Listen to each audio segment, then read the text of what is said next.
Hey guys, and welcome back to this channel. In this video I'll be showing you guys the foods that you can cook to get the most fashion wave tokens for the Dreamlight, is it Dreamlight first? Dreamlight Cinematics Festival event in Heartopia. So what you can cook to get a lot of fashion wave tokens and sell that to Azour is the Spring Day Grape Black Tea, Spring Day Pineapple Black Tea, and then the popcorn buckets, especially the savory one. So what you're gonna want to make, well, is the popcorn and the teas, especially these.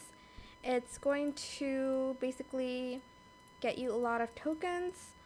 But yeah, that's what you can basically sell for a lot of tokens in Heartopia if you want to purchase stuff from the Fashion Wave store.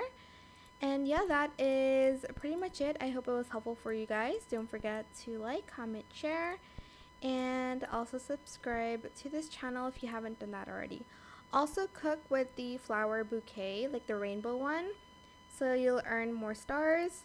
But yeah, that is it for this video. Thank you so much for watching. Bye!